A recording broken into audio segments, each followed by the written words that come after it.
Le titre de cet enregistrement rappelle le célèbre roman policier d'Agatha Christie, mais le dépasse des millions de fois en horreur.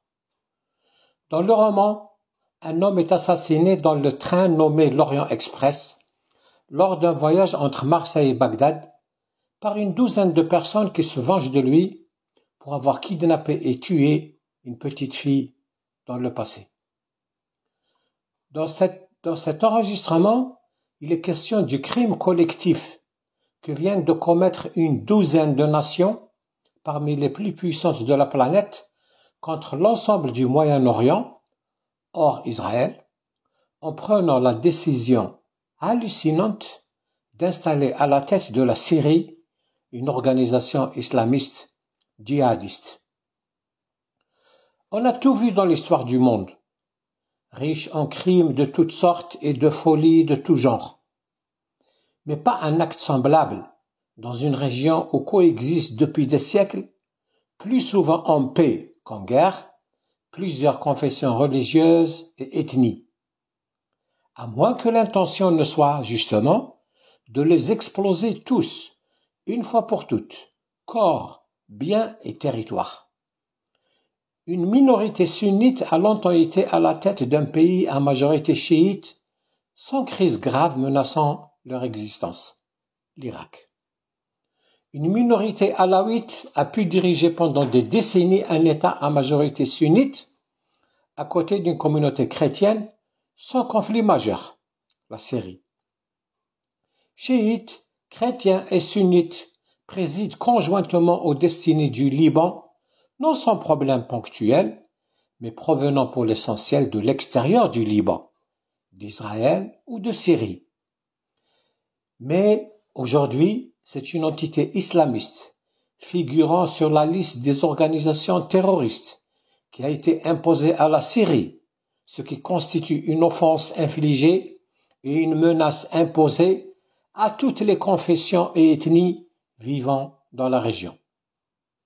Ce sont des dizaines de millions de personnes, entre sunnites, chiites, chrétiens, alaouites, kurdes, druzes, arméniens, etc., qui vont vivre dans l'angoisse permanente, la peur perpétuelle, la méfiance de tous les instants et l'incertitude des lendemains.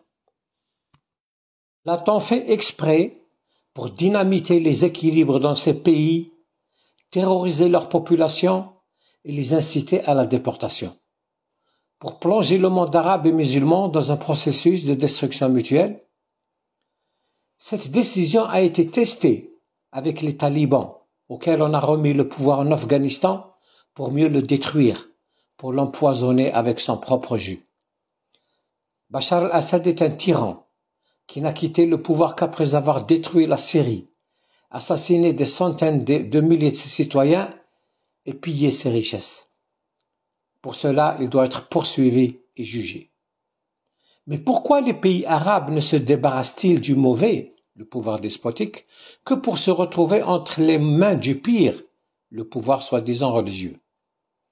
Là où des élections libres et démocratiques ont eu lieu ces dernières décennies, les islamistes les ont toujours gagnés, comme on l'a vu en Algérie en 1991 et après les révolutions arabes en Égypte, en Tunisie, au Maroc, etc.